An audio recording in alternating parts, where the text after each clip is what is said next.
Today we have a lot of animals and some insects. The first one is a leopard. This is a honeybee. The next one is a camel. This is a camel. A dinosaur. This is a T-Rex. A red frog. This is a red frog. The next animal is a panda. This is a panda. A dog. This is a dog. The next one is a bee.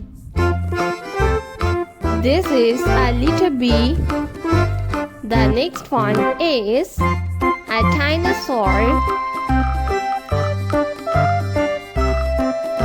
This is a caterpillar. The next one is a triceratops. The next one is elephant. This is elephant. The next one is a deer. The next one is a T-Rex. This is a ladybug. A tiger. This is a tiger. A cow.